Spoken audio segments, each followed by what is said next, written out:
We'll now move to questions without notice. Are there any questions? And I give the call to the Honourable, the Leader of the Opposition. Thank you very much, Mr Speaker. My question is to the Prime Minister. Prime Minister, over half of our population, including 1 in 3 Labor voters, is telling you that they don't want the voice in the Constitution. It is risky, it's permanent and it's divisive. How can the Prime Minister, in good conscience, go into the referendum question being put to the Australian public on October 14, knowing that he's going to divide our country clean down the middle? Order. The Attorney-General and ministers will cease interjecting. And so will the member for Barker.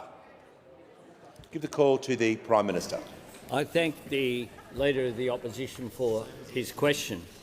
And he's aware that for many years Aboriginal and Torres Strait Islander people have advocated for constitutional recognition. And for many years they came together as a result of a system established under the coalition government, came together at Uluru to determine that they wanted that recognition through a voice. Commonwealth, state and territory governments have all committed to it. Business leaders are supporting it. Legal experts have endorsed it, including, we don't hear about the Solicitor General's advice anymore, remember that. Faith groups, sporting codes are all supporting it, and there's an army of volunteers campaigning for it. On October the 14th, the Australian people can vote for it. They can vote yes for recognition, yes to listening, and yes in order to get better results. That is the position that we have put forward after consultation and after the gracious request from First Nations people. They're not voting for a party or a person, they're voting for an idea to promote reconciliation, an idea to bring this country together, an idea in recognition that what we've done with the best of intentions over 122 years is not working, and that if you do the same thing in the same way, you should expect the same outcomes. And at the moment we have an 8-year life expectancy gap. We have gaps when it comes to an Indigenous young male is more likely to go to jail than to go to university. An Indigenous young woman is more likely to die in childbirth than a non-Indigenous woman. We have right throughout the targets, only 4 of them, on track to being met. The Aboriginal and Torres Strait Islander voice will be a committee of Indigenous Australians chosen by Indigenous Australians, giving advice to governments so we can get better results for Indigenous Australians. Now, the Leader of the Opposition wants to defeat this referendum for political reasons, and then he says he'll have another referendum. Members on my left. He wants 2 referendums. He wants to talk about this for year after year after year after year. We want outcomes. Order. The Prime Minister will pause. The Leader of the Opposition on a point of order. Well, on relevance, Mr Speaker, the question was, why does the Prime Minister refuse to listen to the population of our country? Resume your seat.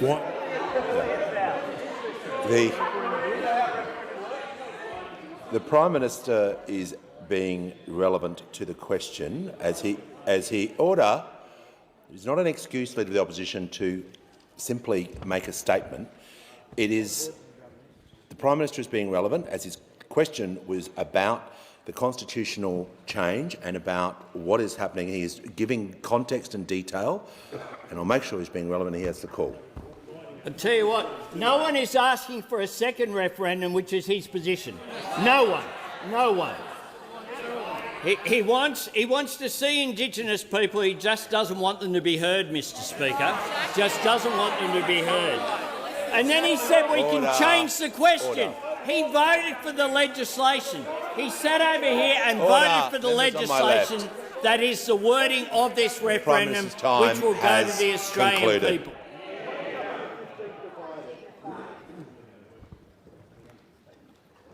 Give the call to the member for Corwell. Thank you, Speaker. My question is to the Minister for Health. How is the Albanese Labor government supporting working Australians by delivering cheaper medicines? What obstacles have stood in the way of the government delivering cheaper medicines? Give the call to the Minister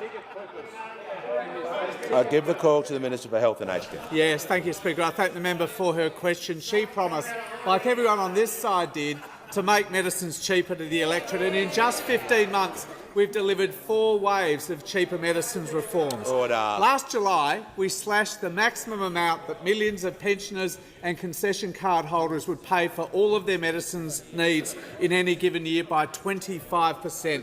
And I'm pleased to report to the House, Mr Speaker, that by the end of June this year, an additional 450,000 concession card holders had already qualified for free medicines compared to the same time last year.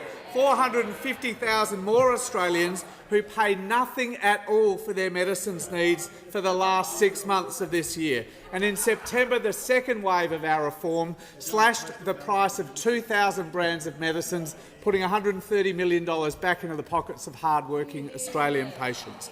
And on January 1st, of course, Mr Speaker, we delivered the biggest cut to the price of medicines in the 75-year history of the PBS, slashing the maximum payment for general patients from $42 a script to just $30, Mr Speaker.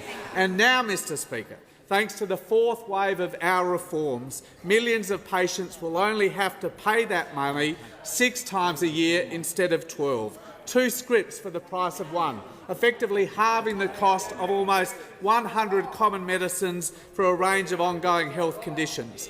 Last Friday, almost 4 million Australians qualified for 60-day scripts, and over the course of next year, another 2 million or more Australians will also become covered, totalling 6 million Australian patients who will get 2 scripts for the price of 1. Good for their hip pocket, good for their health, good for the health system because it frees up millions and millions of desperately needed GP consults. Now, of course, Mr Speaker, patients should not have had to wait this long to get access to the benefits of 60-day scripts, because the former government was given exactly the same advice 5 years ago and they ignored it. And 5 years later, they have still learned nothing, still backing in the powerful lobby groups over the interests of patients, voting time and time again 4 weeks ago in that other place to block cheaper medicines to 6 million Australian patients. And, Mr Speaker, even having lost that vote, within 24 hours they drafted another disallowance motion to have another go at blocking cheaper medicines for 6 million Australian patients. And, Mr Speaker, this mob learn nothing. Always back in the interests of other people over the interests of Australian patients. And, Mr Speaker, I table the motion signed by Senator Ruston and Senator McKenzie within 24 hours. I'm tabling a document. Order. Yes, the minister's time has concluded. If he wishes to table a document, he can do so any time. Before I call the Deputy Leader of the Opposition, I am pleased to inform the House that present in the gallery today are participants in the 2023 Australian Defence Force Parliamentary Exchange Program, which I understand many of our fellow members are hosting this week. A warm welcome and thank you for your service to Australia. And I call the Prime Minister on indulgence. On behalf of the government, we very much welcome the men and women in uniform who serve our nation, who are present with us today, and you honour us with your presence. Call the Leader of the Opposition on indulgence. Thank you, Mr Speaker. I join with the Prime Minister in offering a very warm word of welcome to those in uniform in the gallery today. It's an honour to have you up here working in the respective offices on all sides of the Parliament. I hope it gives you some insight into the workings here. I hope it cures you of any interest of going into a political career post your career in uniform.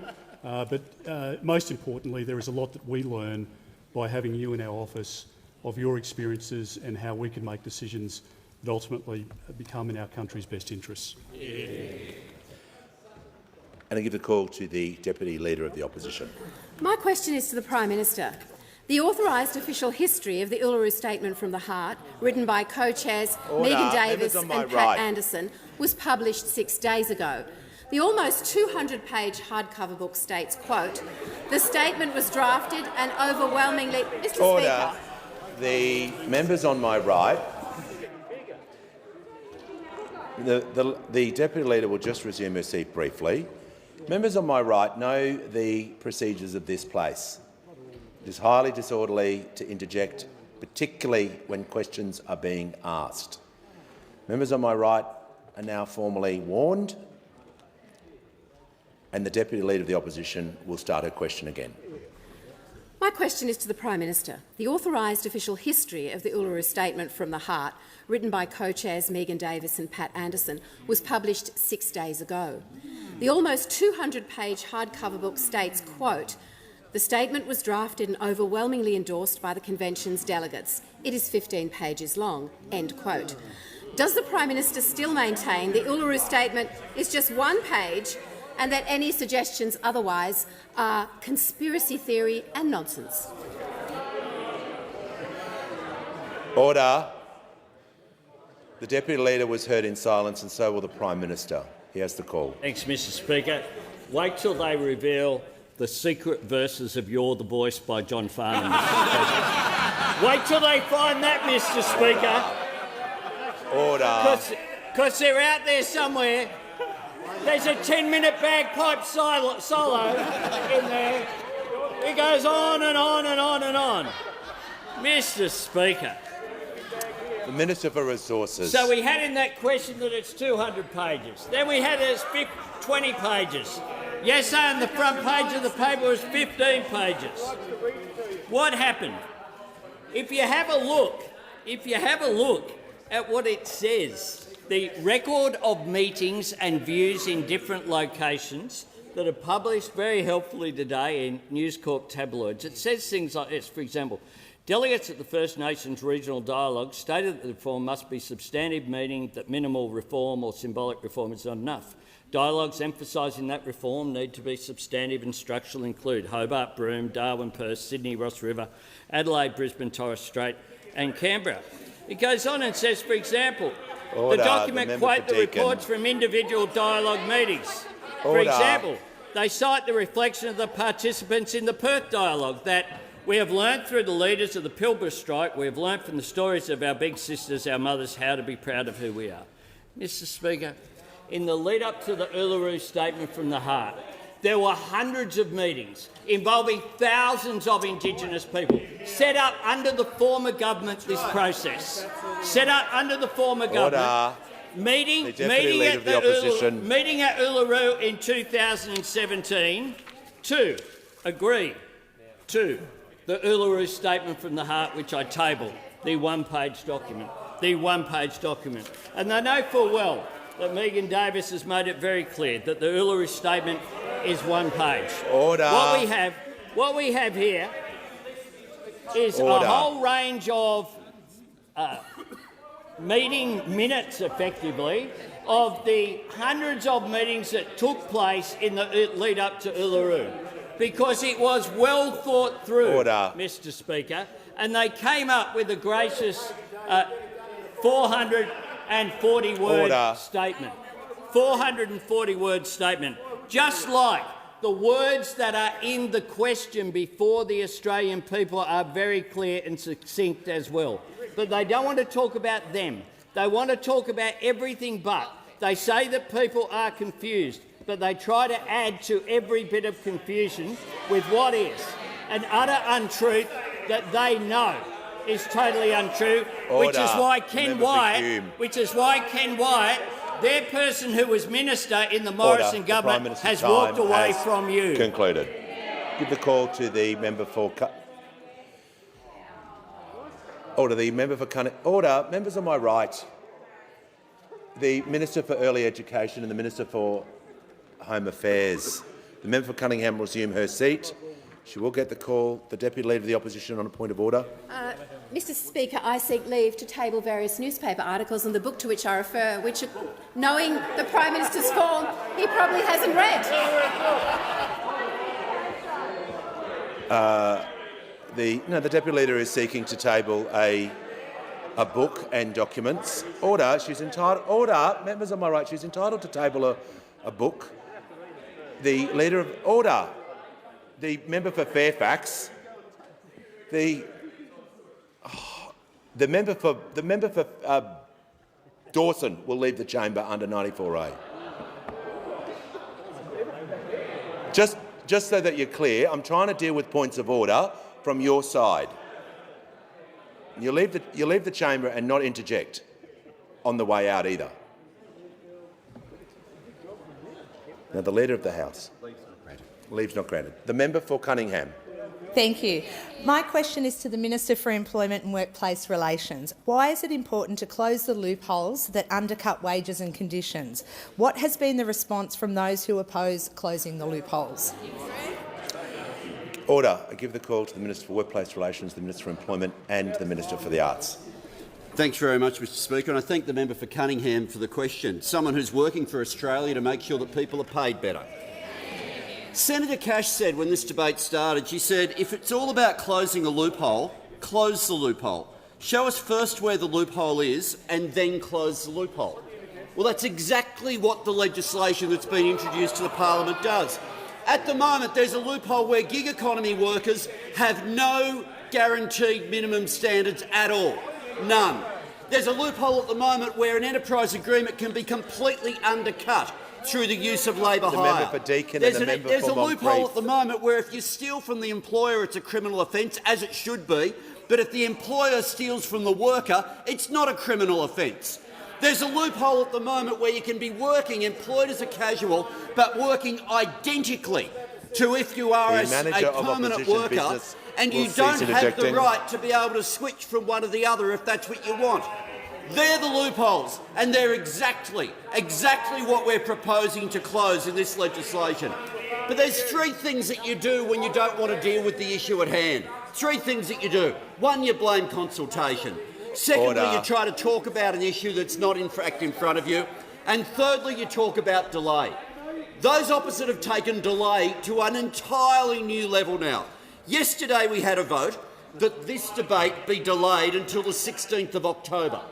This morning we had a vote that the debate be delayed till February. Who knows by next week what the new end date will be? They'll be going 2030, 2050, delayed as long as they can, because as long as people are being underpaid, they are happy. Deliberate design feature of how they want to run an Australian economy. So I say to those, if you want to... The Leader of the House will just pause momentarily. Members on my right will cease interjecting, and so I can hear from the member for Petrie on a point of order. Thanks, Mr Speaker. Standing Order 90, the Prime Minister reflected on the Leader of the Opposition, and now the Leader of the House is reflecting on us as well. It shouldn't stand, he should withdraw. No one wants to see workers underpaid. No one. Resume your seat. I was listening. The Leader of... Order, just... When the House comes to order, Member Petrie is entitled to take a point of order. The Leader of the House was not reflecting on any individual member. If he was, you would be entitled to take that point of order. When the House comes to order, the Leader of the House has the call. If those opposite want to vote against the loopholes, then I just say defend them. Defend why it's fair for wage theft to not be a crime, if that's your position. Defend why it's fair for an enterprise agreement to be meaningless because you can just use labour hire to undercut it. Order. Defend why it's fair for someone who's been rostering as though they're a permanent and doesn't get the right to convert. If you think it's fair to have these loopholes, then stand up and defend them. If you actually believe that some of the most vulnerable workers in Australia should have no minimum standards, that they should have to rely on tips to make ends meet. If that's the version of Australia that those opposite believe in, because I'll say that's the version of Australia they intend to vote for, then defend the argument. But don't go running off on an argument, can we delay it, can we complain about consultation? Workers' rights will be fundamentally different and loopholes will be closed or not. If your position is to keep the loopholes open, argue it, defend it. Give the call to the member for Kennedy. Minister, you're aware that Liddell, Eraring, Torrens, Vales Point, Callide B, Yallourn are all closed by 2029, taking 9,000 megawatts from the 32,000 megawatt national grid. Minister, since Snowy 2 at 2,000 megawatts, the only new generation, and with AEMO last week warning of the obvious, prolonged blackouts, is your answer the latest wind farm, 83 towers, 580 foot high, that are only going to have a lifespan of 19 years? Time or does your faith lie in Father Christmas concluded. and the tooth? I'm not sure about the last Christmas part, but there was a question early in the question. I'll give the call to the Minister for Climate Change and Energy. I got the gist, Mr. Speaker. Now, Mr. Speaker, I thank the honourable member for his question, but I'm afraid the honourable member has some of the issues that he's raised there not quite correct. In relation to AEMO's statement last week, AEMO actually called for and underlined the need for more urgent investment in dispatchable renewables, Mr. Speaker, a message this government agrees with. And it's not the first time they've said it. AEMO has issued the Statement of Electricity Opportunity twice a year for several years. For example, in 2021 they said the NEM will need more generation, storage and transmission than is currently operating. In 2020 they said risks remain and under high demand conditions or if prolonged generation or transmission outages were to occur again, there may be insufficient generation to meet demand. They said very similar in 2019. They said very similar in 2018. They said very similar in 2017, Mr. Speaker. All they're laid out. The member for Hume. The honourable member for Hume asked what we did about it, Mr. Speaker. Well, they were in office and they ignored these continual warnings, a decade of denial and delay, Mr. Speaker. And the honourable member for Kennedy says Snowy is the only new generation coming on. I'm afraid that is not correct, Mr. Speaker. In fact, I'm happy to share with the House that in the last financial year, AEMO approved 6.8 gigawatts of new generation, Mr. Speaker. That's up from 4 gigawatts the year before. That's an increase of 2.6 gigawatts in the last financial year of new generation approved by AEMO. In fact, AEMO has said there are 3.4 more gigawatts available going into this summer than last summer, Mr. Speaker. More generation available this summer than last summer, and the bulk of that, Mr. Speaker, is renewable, which is a good thing. The Minister will pause so I can hear a point of order and warn the member for Fairfax. Mr. Speaker, the question on your point of order, state what the point of order is, and we'll deal with it, member for Kennedy. The point of order is the question was 8,000 is going off. The minister has said 6,000. Resume your seat. Resume your seat. Resume your seat. Points of order, member for Kennedy, are not a time to debate the question. The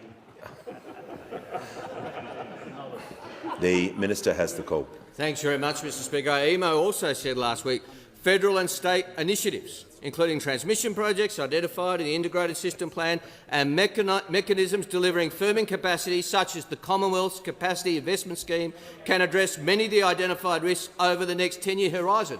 That's a Commonwealth scheme which this Commonwealth government has delivered, which the previous government talked about and could not deliver, Mr. Speaker. What we need is more investment in generation and dispatchable energy, Mr. Speaker, and that's exactly what we're getting under the policy settings of this government. That's exactly what we lacked for 10 long years.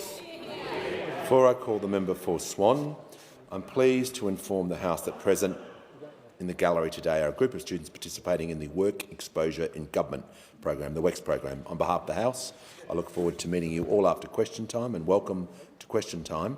And also in the present gallery are a group of young NPY emerging leaders from the NPY region in the Northern Territory, in the member for Lingiari's electorate. A big welcome to you, and to Councillor Jim Mameti and Councillor Richard Lim OAM from the City of Greater Dandenong in the member for Holt's electorate. Welcome as well. I give the call to the member for Swan. Thank you, Mr. Speaker. My question's to the Prime Minister. Tonight, the Prime Minister will travel to Jakarta. How is the Albanese Labor government working with countries in our region to promote prosperity and stability and to strengthen Australia's economy? Order. Members on my left will cease interjecting immediately. The Prime Minister has the call. Thanks, Mr Speaker. Australia's economic future is entwined with the economies of Asia. Our prosperity and security are connected to what happens in this very region. And tomorrow, at the East Asia Summit and then the ASEAN meeting, is an important occasion for Australia to advance our interests. And that is why my government has made serious, sustained and consistent engagement in our region an absolute priority. And tomorrow in Jakarta, together with Senator Wong, I'll be launching Invested, Australia's Southeast Asia Economic Strategy to 2040. This has been developed by Nick Moore, the Special Envoy for Southeast Asia, and I do want to thank Nicholas for the extraordinary work that he has done.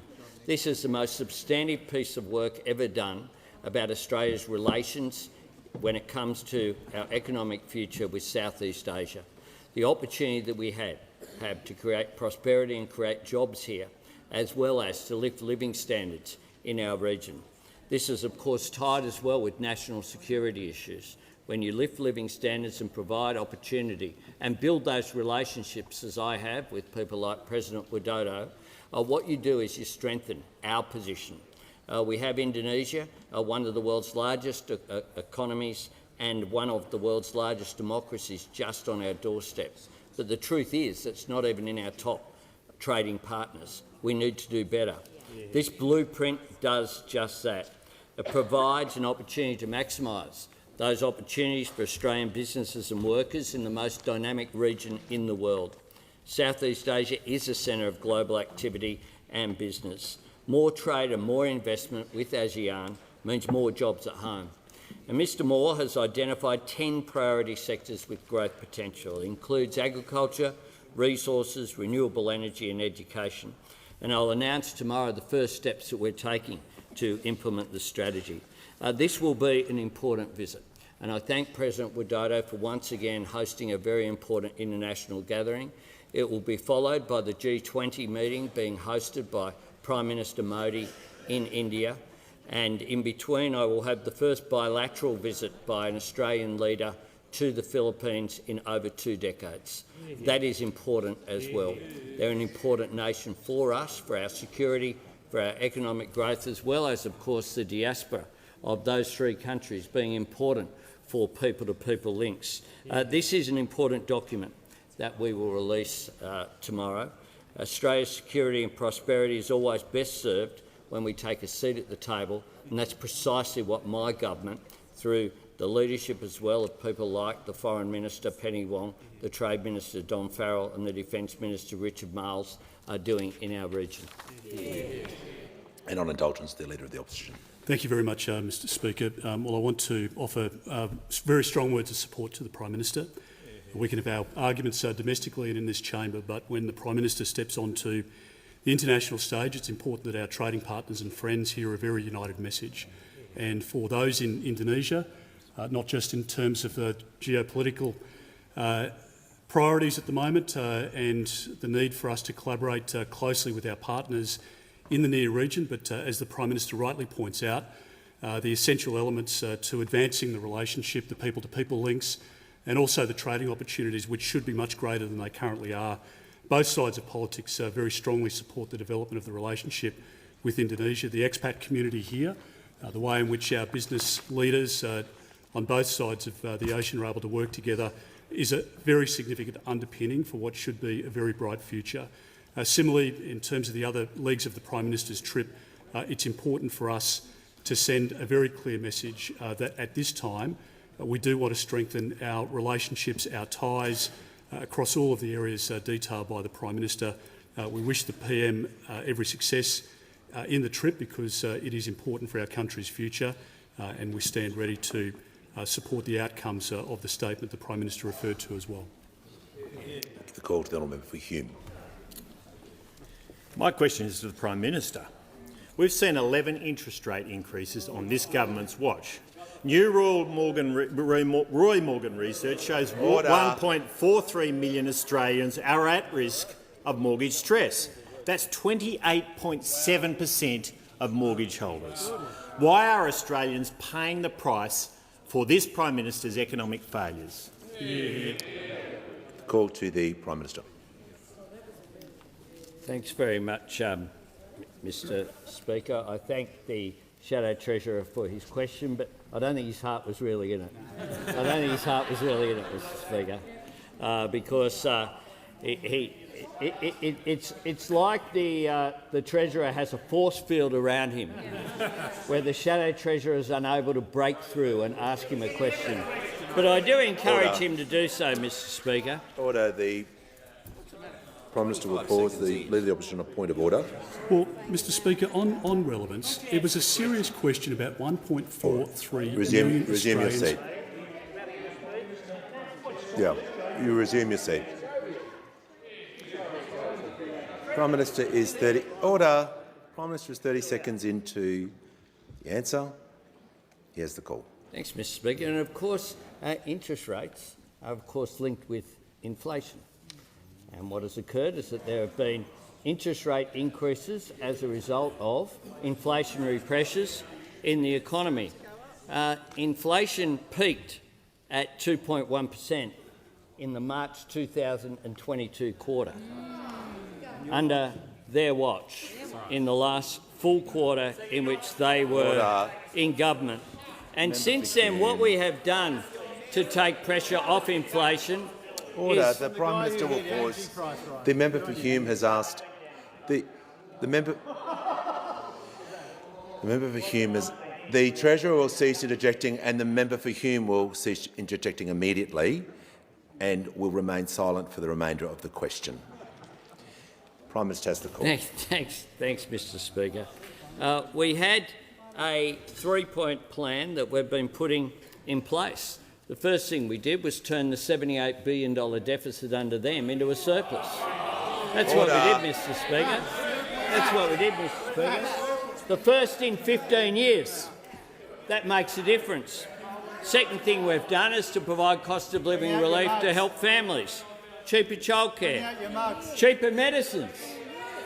But they're still not sure if they support them or not.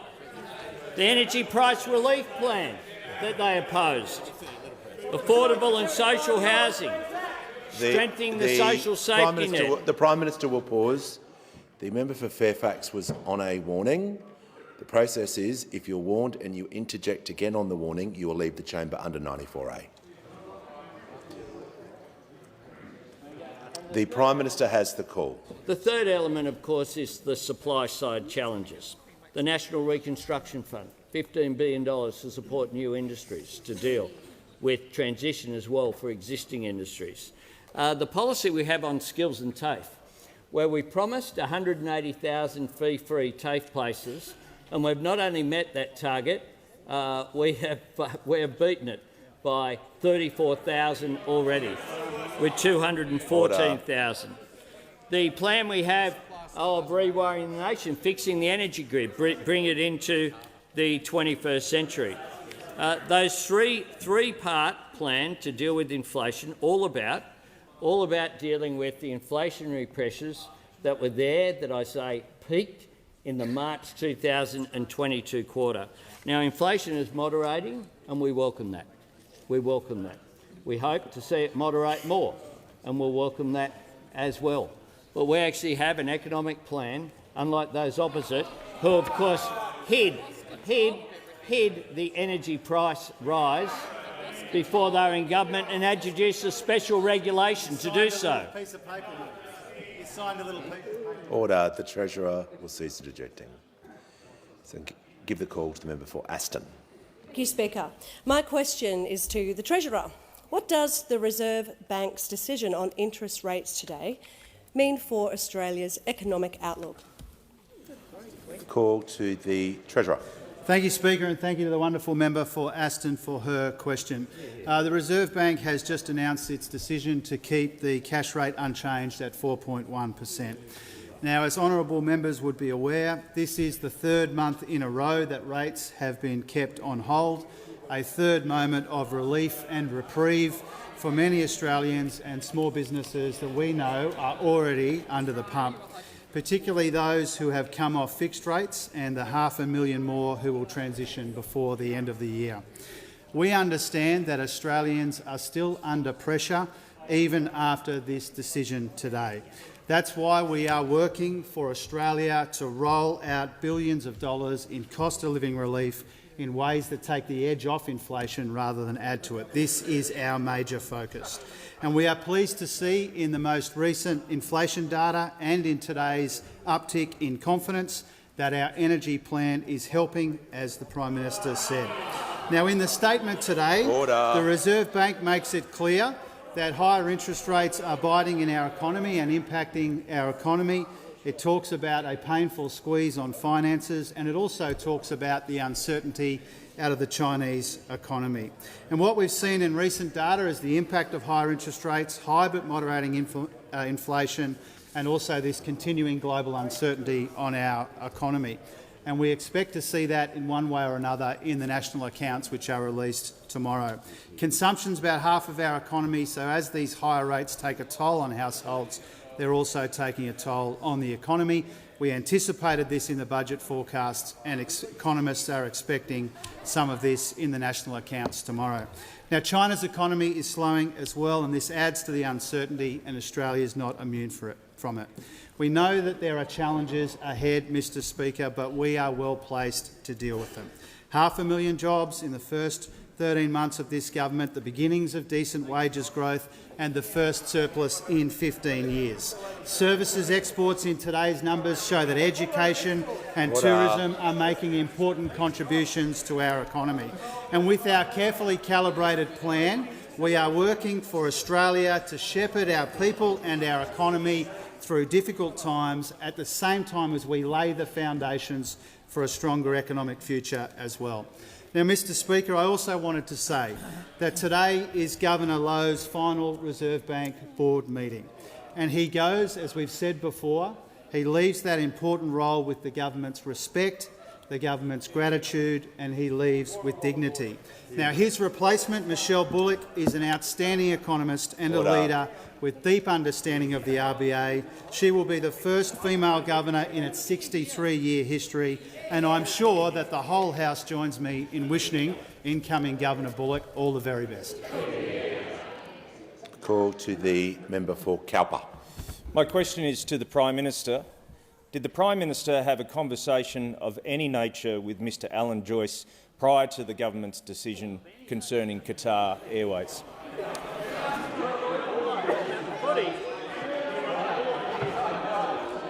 Order. The Prime Minister has the call. Order. Members on my right. The Prime Minister has the call. Thanks, Mr Speaker. I can confirm that I've met Alan Joyce, which is basically what the question was. That was what the question was. It wasn't about anything at all. I can confirm I've met Alan Joyce. Order. Order. Members on my left. Order. The member for Hume. Members, when the House comes to order, the Minister for Industry. I'll hear from the member for Hasluck. Thank you, Speaker. My question is to the Minister for Education. How will recognition of Aboriginal and Torres Strait Islander people through a voice work to get better education results for First Nations Australians? The call to the Minister for Education. Thanks, Mr Speaker, and can I thank the terrific member for Hasluck for her question. I told the House last month that if you're a young Indigenous bloke, you're more likely to go to jail than university. And I told the House how much that costs. Order. It costs taxpayers an average of $11,000 a year to send an Australian to university, and it costs around $148,000 a year to send them to prison, more than 13 times as much. In Parliament today, we're debating legislation that will help increase the number of young Indigenous people that go to university. If you're a young Indigenous student at the moment and you get the marks, you're guaranteed a spot at university. But only if you live in the bush, only if you live in regional Australia, not if you live in the suburbs or our cities. So it applies if you live in Townsville but not in Logan, if you live in Armidale but not in Mount Druitt, if you live in Port Hedland but not in Perth. This legislation means it will now apply to all Indigenous Australians right across the country. It doesn't mean uni's free, you still pay HECS, but what it means is if you finish school and you get the marks, you're guaranteed a spot.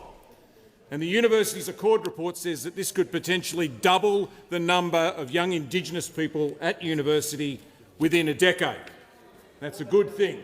I want to thank the Liberal Party, I want to thank the National Party, I want to thank the crossbenchers for their unequivocal support for this. It's a good example of what we can do when we work together. But let's not kid ourselves, this doesn't close the gap, not by much. At the moment, about 45% of young Australian adults have a uni degree, but only 7% of young Indigenous adults have a university degree. And if this legislation works, then that will increase that from 7% in a decade up to 12%. So we still have this massive gap. We all want this to close. But if we want this gap to close, we have to do more than just change laws like this. We have to change the way we do things. And we don't need 2 referendums to do that. We only need one. But we need one that does something practical. And that's what the voice is. It's not the idea of politicians, it's the idea of Indigenous Australians that are asking us to listen. Because when you listen, you make better decisions, you get better results. The Minister, we've got nothing to fear from a practical idea like listening. The Minister will pause. The Minister will pause. The member for Grey on a point of order. Speaker, the Minister was asked how the voice would improve educational outcomes. He hasn't given one example. The order. I'm listening to the order. The member for Deakin. The Minister has 25 seconds left. He shall remain relevant to the question. Mr Speaker, we've got nothing to fear from listening. We've got nothing to lose and we've got everything to gain. And that includes that one day more young Indigenous blokes go to university than to jail. And after that, one day when it's not just 1 in 2 young Australians that have a university degree, but it's 1 in 2 young Indigenous Australians as well.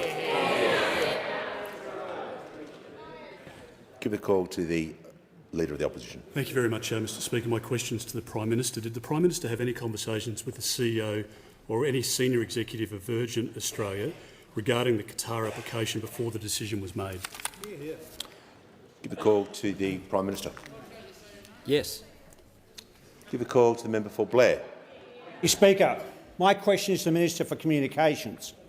How is the Albanese Labor government addressing the cost of living challenges by helping families with school-aged children connect to the internet?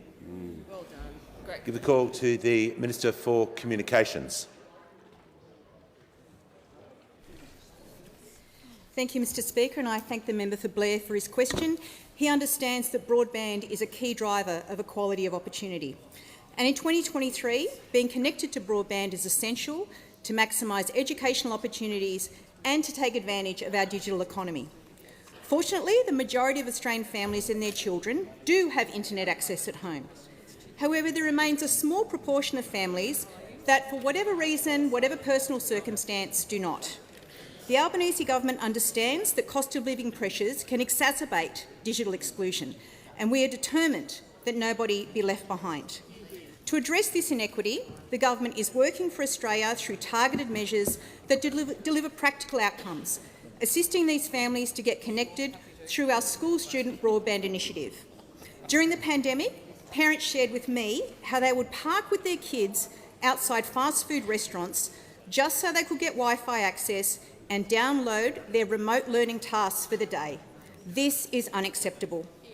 That experience was one of the key drivers for the $4.5 million investment we made in the October budget to enable NBN Co to deliver this affordability measure to provide free broadband access for 12 months.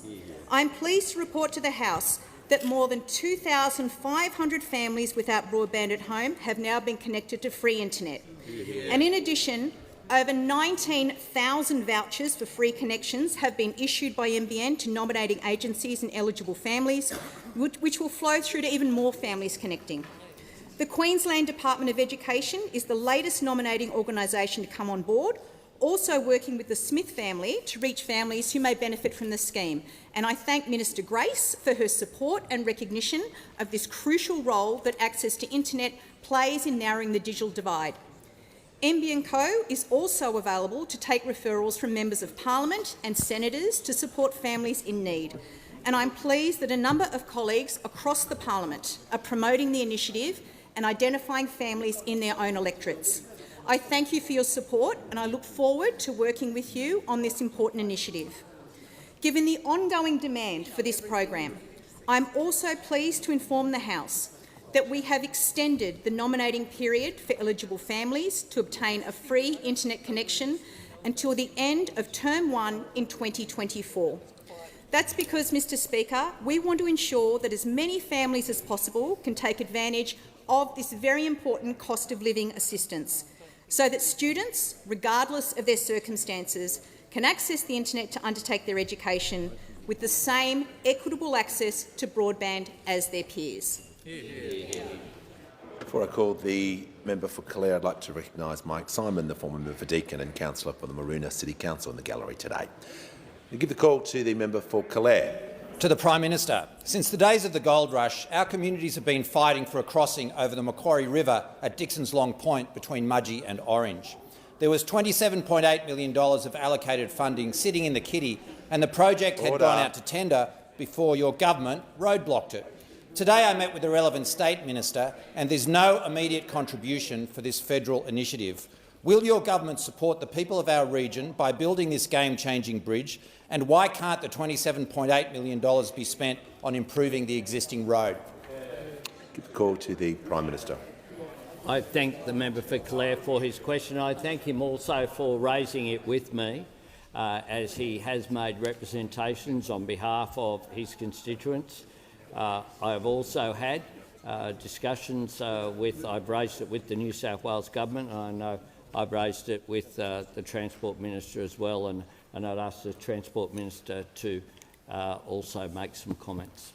I'll give the call to the Minister for Infrastructure, Transport, Regional Development and Local Government. Thanks very much, and can I also thank the member for Calare for the question. I know he's a strong advocate of this project, and you're right, the former government did make some provision for this road, but however it was at least $20 million short of what was required to actually build the road, and that is before we'd had to do some further work, and the project also involved a number of significant delivery challenges which were not met. And it again goes to the point of the problems that we saw with the infrastructure investment pipeline from those opposite, making promises before there is any proper planning work or any proper understanding of the proper costs. So we've got a pipeline that is billions and billions and billions of dollars short of what is actually required to deliver these projects. Now, as you're aware, the October budget last year did deliver a substantial investment in infrastructure in New South Wales, and we're getting on with the job of building over 300 projects currently across the country. $21 billion invested in New South Wales alone. We'll continue to work closely with the New South Wales government. They're undertaking a review of their infrastructure pipeline as well, because they are experiencing exactly the same problems, because the Liberal and National Party have form when it comes to this sort of project. I've certainly made some representations to the New South Wales government in relation to this project, and we'll have more to say about the infrastructure investment pipeline review in the coming weeks. Order. Give the member for Lindsay. Called member for Parramatta. Thank you, Speaker. My question is to the Minister for Aged Care. How is the Albanese Labor government delivering on its commitment to put registered nurses back into nursing homes and lift the standard of aged care in Australia? The call to the Minister for Aged Care and Sport. I thank the member for Parramatta for his question and for his work supporting aged care workers in his electorate, looking after older Australians in Western Sydney. The Aged Care Royal Commission's final report told a shocking Order. story into neglect, inaction and a lack of ambition from those opposite. One of the Commission's key findings was that unacceptable staffing levels created horrific environments of substandard care. And when we came to government, we sprung into action to clean up the mess left by those opposite. And we have been working for older Australians and those who care for them ever since. Indeed.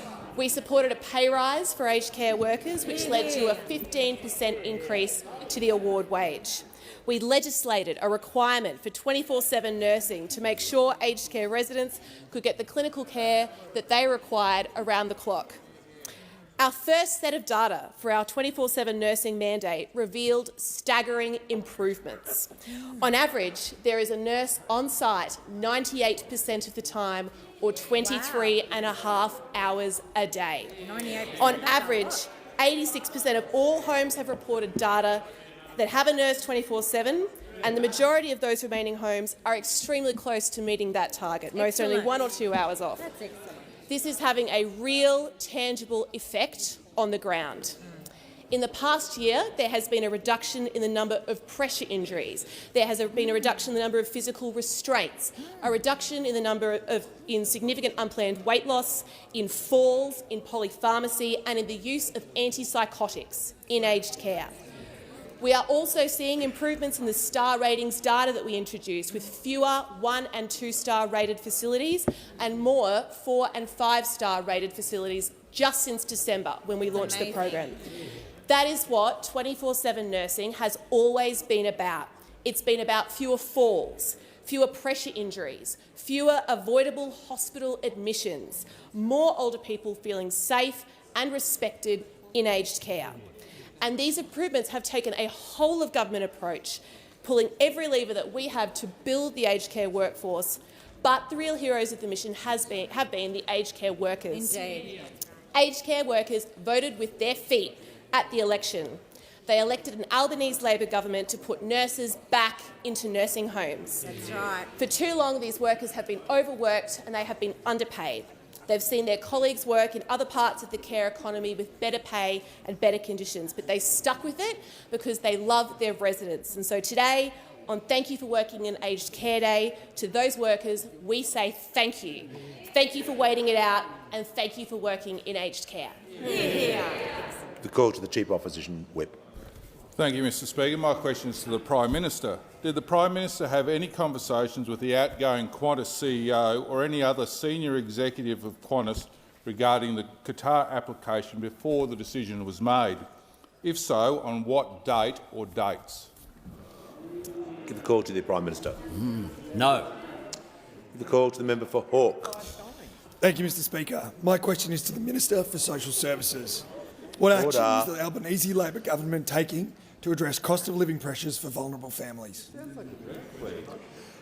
Give the call to the Minister for Social Services. Well, thank you, Speaker, and I'd like to thank the member for Hawke for his question. I hope his voice gets better soon. Now, since coming to government, we have been working for the Australian people every single day, because we know that many people are doing it tough right now, and they expect us to assist where we can to help with cost of living, particularly for those on the lowest income. And that is exactly what we are doing. In my portfolio of social services, the government has been delivering extra help, including to single parents, renters, older Australians and those who are unemployed or who are studying. In just over 2 weeks' time, from the 20th of September, additional support will flow to people on a range of different social security payments and supports. Through our changes to single parenting payment, we are providing more support to more single parents. We are increasing support to low-income renters, with the biggest increase to maximum rates of rent assistance in over 30 years. We are providing more support for people on the lowest income support payments who are particularly feeling the cost of living pressures. People on most working age and student payments will receive an increase on their base rates, and in recognition that older Australians can face additional barriers to work, we're also extending access to the higher rate of job seeker to people over the age of 55. Now, an example of how these changes could help is that on September 20, a single job seeker with no dependents will receive a base increase of $56 per fortnight. And Speaker, with this increase in just over 12 months, the job seeker base rate will have gone up by $106 a fortnight. Now, if this person is also in receipt of rent assistance on the maximum rate, they'll receive an additional boost to their fortnightly income to support them with the increased cost of rent. This is practical assistance, and it means more money in the pockets of those doing it toughest, and it will make a difference. Of course, we've also complemented these changes with help with power bills, access to cheaper medicines through the changes to the PBS, and of course the biggest boost in Medicare and incentivising bulk billing. And many of these benefits will also flow to more people as a result of Labor's changes last year to raise the income limits for access to the Commonwealth Seniors Healthcare Card. More than 20,000 additional older Australians now have access to the benefits that this card brings because of our changes. Now, Labor is working hard every day to help Australians with the cost of living. This stands in stark contrast with those opposite who spent their time in government working for themselves. Give the call to the honourable member for Clark. Thank you, Speaker. Speaker, my question is to the Prime Minister. Prime Minister, the first person on trial for the alleged Afghanistan war crimes is whistleblower David McBride, and the only person before a court for the proven misconduct by the Australian Taxation Office is whistleblower Richard Boyle, all of which is unconscionable and unfathomable because McBride and Boyle are the heroes here, not the villains. So, Prime Minister, will you call off your dogs? Will you instruct the Attorney-General to drop the charges immediately? Yeah. Give the call to the Attorney-General.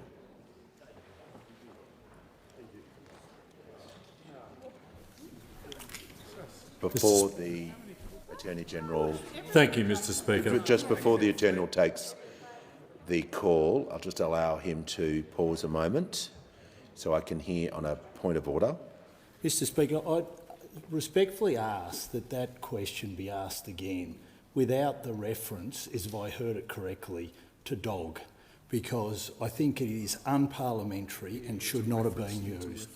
And I would, if it was a reference to either the Attorney-General or our intelligence agencies, that is completely unacceptable. So I would ask that the question be asked again if I heard it correctly. I think to assist the House, if we just ask the member to withdraw that part of the question. To assist the House, I will withdraw the figure of speech. And I'll ask the question again, Speaker. Oh, the question was clear. I thank the member, and I thank the member for wanting. The Attorney-General has the call. Thank you, Mr Speaker, and I thank the Prime Minister for the opportunity to respond to this question. The member for Clark has raised concerns about war crimes and about the prosecution of Mr David McBride and Mr Richard Boyle. In relation to war crimes, members should be aware that following an investigation by the Office of the Special Investigator, a former SAS soldier has been charged with a war crime under Australian law, and his matter is currently before the courts. I am sure that the member for Clark is aware of this, and I am sure that the member for Clark supports the ongoing work of the Office of the Special Investigator, which of course is responsible for war crimes investigations. I am strongly of the view that integrity and the rule of law are central to Australia's criminal justice arrangements. The Attorney-General does have the power to discontinue proceedings, and I'm sure that the member for Clark would understand that that power of the Attorney-General is reserved for very unusual and exceptional circumstances. As Mr McBride's proceeding and Mr Boyle's proceeding both remain ongoing, it's inappropriate for me to comment further on the particulars of their matters. But I would note that the government is committed to delivering... Attorney General will pause. The member for Clark on a point of order. The Speaker, on relevance. If the whistleblower in regard to the Afghanistan war crimes isn't an exceptional situation in the public interest, then I... Resume your seat. The minister doesn't work that way. The minister is being relevant to the question. Thank you, Mr Speaker.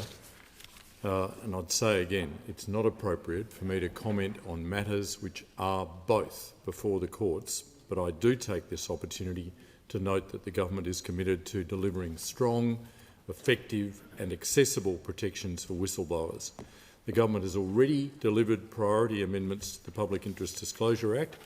We are going to commence a second stage of reforms which will include public consultation on broader reforms to the Public Interest Disclosure Act to provide accessible and effective protections to public sector whistleblowers and address the underlying complexity of the current scheme.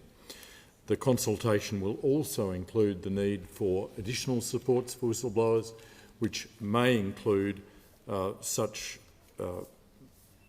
amendments as including a whistleblower protection authority or a whistleblower protection commissioner.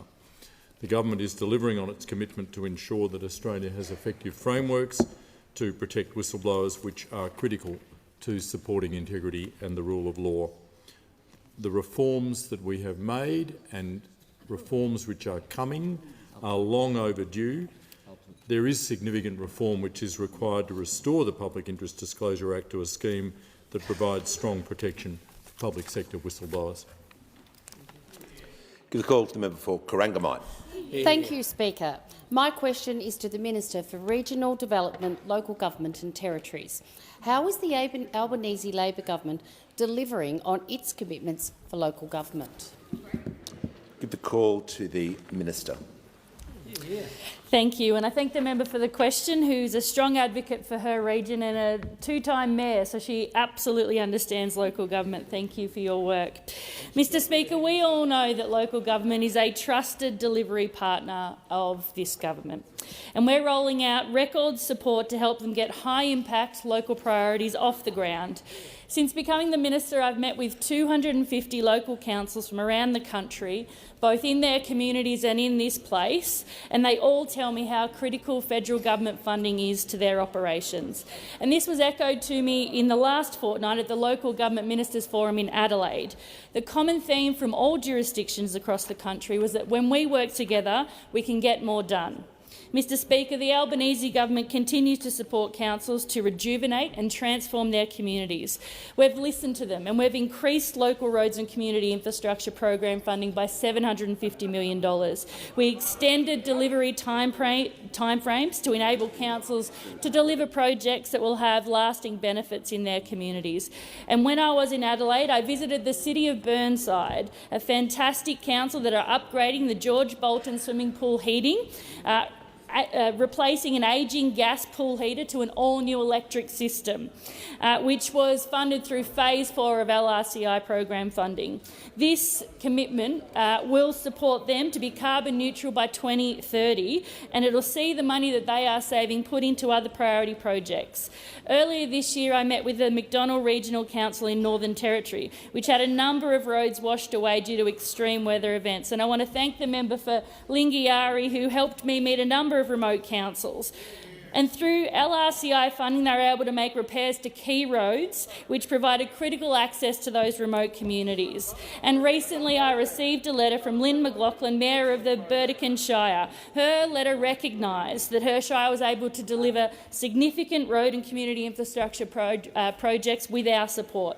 We are bringing local government back to the table through our reinstatement of the Australian Council of Local Government and their inclusion in the National Cabinet. Feedback received from a number of local councils said that the ACLG provided them with a fantastic opportunity to connect directly with government ministers and to have one-on-one conversations with the Prime Minister. In fact, our government is working for Australia by investing in local councils. $3.1 billion through financial assistance grants, $500 million through Roads to Recovery, $85 million through Bridges Renewal, $100 million through community energy upgrade funds, and bringing forward $1.8 million in disaster relief funding. And just last week, we launched the $400 million Regional Precincts and Partnerships program. This is what it looks like when you deliver with local councils right across the country. Just before I call the Prime Minister, I'm just going to ask the member for Barker to withdraw the comment that he said during that answer. Happy to withdraw. Thank you.